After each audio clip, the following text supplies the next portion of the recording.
what's up, big dreamers? Katie Rhines, your plant-based dietitian, is in the house. This little sign says, all you need is love. Matter of factly, I'm sending love from my heart to yours. I hope you're having a beautiful day. Today I'm really excited. I'm going to be going over 5 myths that vegans believe to be true. Maybe you'll be surprised. Whether you're a longtime vegan, whether you're dabbling with veganism, I think these messages I'm about to share are pretty important. So without further ado, let's go ahead and begin. Number 1, supplements are unnecessary. That is not true. A lot of vegans out there, my vegan friends, think that they don't need to supplement with anything. Well, down the road, you may be experiencing some tingling in your hands and feet from peripheral neuropathy because you're not taking in enough B12. Lots of research backs up that vegans need to take a B12 supplement. According to this literature review of B12 deficiency in vegetarians and vegans around the world, looking at a table of all the compiled data, in the United Kingdom, 52% of vegans were shown to be deficient in B12 and 21% were shown to be completely depleted of B12. Lots of other areas like Germany, the Netherlands, Slovak Republic, New Zealand, Finland, China, and even the United States. In the United States, around 60% of vegans have suboptimal B12 levels. The most credible sources recommend that vegans take a B12 supplement.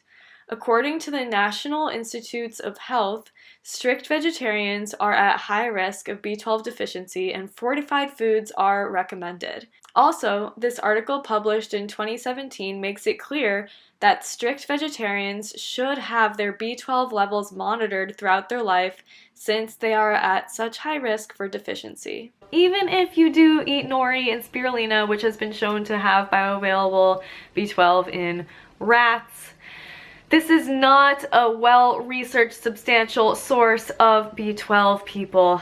I highly suggest taking a B12 supplement, making sure you are eating fortified foods with B12, okay? I'm sorry, I know, I was there too. I used to be a vegan that was like, I don't need any supplements. Eat from nature and get my B12 from the dirt in my organic produce. Unfortunately, you gotta supplement with B12, my vegan friends. This one might surprise some of you out there. I highly, highly, highly, highly recommend not just an omega-3 supplement, as well as eating at least 2 tablespoons daily of either ground flax seeds, soaked chia seeds, hemp seeds, or a 1/4 cup of walnuts. Those are good sources of omega-3s that are going to convert into your DHA and EPA in your body. Taking an omega-3 supplement, I also recommend that has preformed DHA and EPA, okay? That's different than just your flax oil or your omega-3 supplement. Algae oils that have been tested to ensure they don't contain mercury, antibiotics, plastics, microplastics, very, very clean products. Algae-derived DHA, EPA supplements. I take the Sun Warrior Heart and Mind supplement. I've also been in contact with the Aura brand, the Life Fuel brand. These are really, really great preformed EPA and DHA. Why do we need that? Vegans out there, my friends, it varies from person to person, your ability to convert the omega-3s into DHA and EPA, and I want you to get a hit of it like, you know, as if you were to eat some fish, okay? So I really do think it's essential across the board for brain health, for heart health, for hormonal health, just because also a lot of my viewers out there are young women. Hormonal health, we need to be eating essential fats, okay? Our livers do need to create that cholesterol to promote hormones and have our cells be healthy. And we need essential fats to make that happen. So yes, supplements are necessary. Those are 2 for sure. B12, a preformed DHA, EPA, omega-3 supplement. And the last one I'm gonna throw out there is a D3 supplement. For most of us, even me in sunny California, I unfortunately don't get that much sunlight because I'm indoors most of the time. B12, EPA, DHA from algae and a D3 supplement. Those are the 3 that I recommend. I know you want to be super primal and literally eat out of the dirt. I know, so do I, but those things are necessary, okay? I'm sorry, but you'll thank me later. Avoiding that peripheral neuropathy, you're welcome. Number 2 myth that I used to totally believe. I used to believe that it was completely impossible to ever have a protein deficiency on a plant-based whole food diet. While people out there may not have kwashiorkor or marasmus, which are like serious wasting, just because you don't have those 2 conditions doesn't mean that your body could use some more protein. 3 things I'd like you to think about or reflect upon to see if you may want to take in some more plant sources of protein are: number 1, do you feel satisfied after you eat?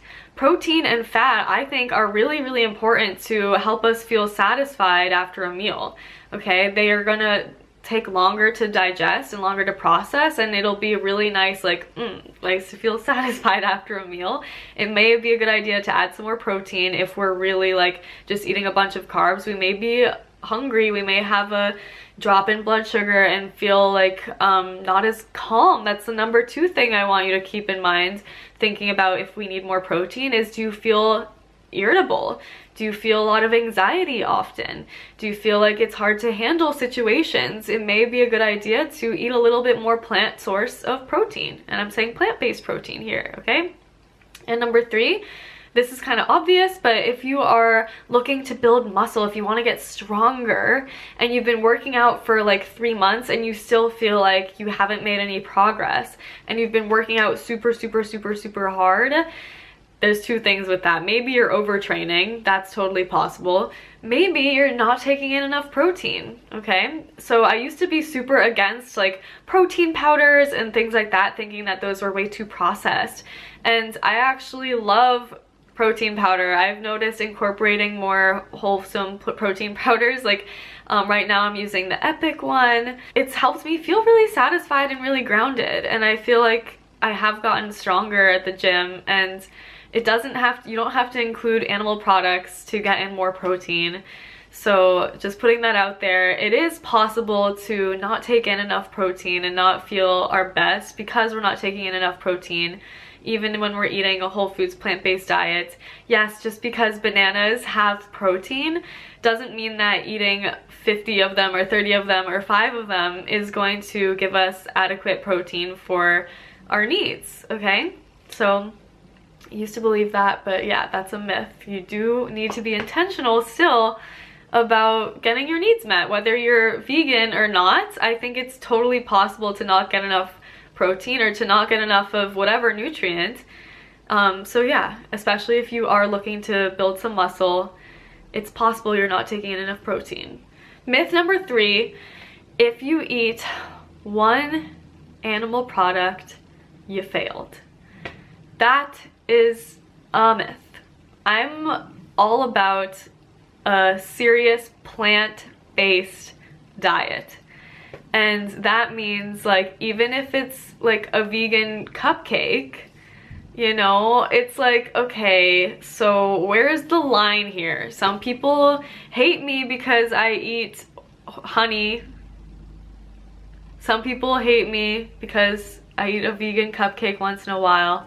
Because I'm supposed to be the food police and I'm supposed to tell people like what's healthy, what's not. First of all, I can't say something's healthy or not healthy. I have to compare it to something else. Like, what are you comparing it to? What is your disease state? What are you looking to accomplish? Something that's healthy for a 20-year-old female vegan athlete is not going to be the same thing that's healthy for a 50-year-old with heart disease, okay? I'm preaching to a lot of people on YouTube here, so it's kind of hard to make serious recommendations.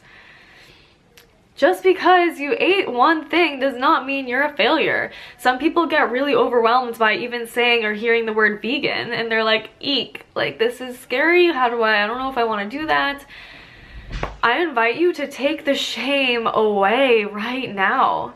I believe that it is truly healthier to have that cupcake in our hand and to take a deep breath and say, thank you, sun, thank you, earth, thank you, every single person that made it possible to get this cupcake to me. I'm going to thoroughly enjoy it. I'm going to celebrate my friend's birthday. I'm going to connect with all my friends around me and not make a big deal out of this and just enjoy my life. That is going to be so much healthier than, oh my god, no, I don't want to eat this cupcake. This cupcake has eggs in it. I can't believe this. I can't believe I'm eating this. This is so bad. It's so bad. It's so bad. It's going to be so bad for me. I'm going to have a freak out reaction. I'm going to get acne. I'm going to blah, blah, blah. I'm going to should I even eat it? I don't want to eat it. This is so bad. Like, which is healthier?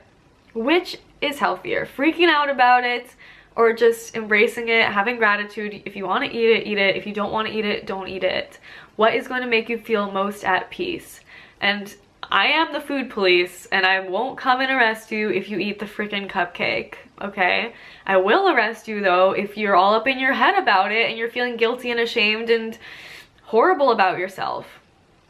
Right now, I'm telling you, that is a myth, because in my mind, vegan means compassion. Vegan means compassion, yes, to the animals, to the planet, but mostly like compassion to ourselves and to those around us. And if eating a cupcake compromises your compassion to those around you or to yourself, like, you know what I mean? I think that let's do a double take of what it really means to be vegan for us. Maybe that means something different for you. Maybe you think I'm a horrible person because I ate a cupcake on my friend's birthday. Am I a horrible person? Comment down below. I think that once in a while it's okay to do that kind of a thing and just let it go. And yeah, maybe we get a stomach ache, maybe we get a headache, and we're like, okay, cool, like that's not something I want to do every single day. That's not something that I do every single day. Like, thank you for that red flag, that guilt, that shame. Like, okay, cool, I feel that, and I'm gonna go about my life and have an incredible, wonderful, happy, healthy life. And I still consider myself vegan, okay? So, yeah. And I haven't eaten any cupcakes, whatever, it doesn't matter. Just throwing it out there. Let's take away this extreme all or nothing approach to life and say that you're good, okay? You're gonna be okay. Number 4 myth that I once believed to be true. This one is for the ladies out there. Sorry, guys. But actually, guys, sorry, not sorry. I think that we should all be aware of these things and be able to talk about it, so whatever. Number 4 myth is that it is okay and healthy to not have a menstrual cycle as a young woman. This is not true. I believe that if you are not bleeding once a month or every, like, you know, 21 to 35 days, you have a situation at hand that needs some compassion right now. All right, let's take a deep breath and sigh it all out. Statistics are through the roof for infertility in both men and women. We are having a time right now where people are super stressed out. People are not able to relax enough to let their hormones normalize. People's cortisol levels are through the roof, which is really affecting. Cortisol, the stress hormone, is through the roof in so many people, which is seriously affecting our body's ability to have normal hormone balance and create a healthy menstrual cycle. And does this always have to do with diet? Not necessarily, okay? So yes, putting stressors on our body from too much exercise or restrictive diets, like, yes, but does that have to do with veganism? Not necessarily, okay? I personally got my menstrual cycle back as a vegan, and I'm so grateful. So just putting that out there, my ladies, young women out there, it is very essential for your bone health, for your long-term health, to be having a normal menstrual cycle, okay? So if that's a situation for you, like, please send me a message, and I really, really hope that you fully understand the importance of this and that this is a red flag and you should definitely take care of it if you are not having a normal menstrual cycle. Last but not least, myth number 5 is that as a vegan, you're never gonna have a bad day. That is not true. Just because you're vegan doesn't mean that some days you won't wake up feeling groggy, or some days you'll just feel like super stressed out and start crying, or maybe you'll get a cold, maybe you'll get sick. Sure, these colds or sicknesses that come up will probably be a lot less drastic and they'll probably go away a lot sooner. But you know what I mean? Like, I feel like people like to blame their nutrition and what they're eating on a lot of their problems, when in reality it's just totally normal. Like, some days people go to the gym and you just don't feel like you want to lift, or you don't feel like going, or whatever it is. Is it because of your diet? I don't know. Maybe it is. Maybe it's not. Maybe we just need to stop overthinking for a second and just be like, okay, cool, like, it's totally normal to have an off day, to have a bad day once in a while. Of course, if every single day you are noticing day after day after day you're just feeling like absolute crap, that is for sure a red flag. Just take these once in a while bad days, or feeling like we're not progressing in life, or whatever it is. Is it your diet? No. I used to think that once I became vegan, I would be invincible. And I would be super hard on myself when I caught a cold or something like that. I'd be like, what's wrong with me? I'm supposed to be the vision of health. I can't believe this. What do I do? Oh my gosh, like, let's everybody right now just do it with me. Let's take a deep breath in. Take a deep breath in. Do this with me. Inhale. And this feels so good to sigh. I love sighing. Let's sigh.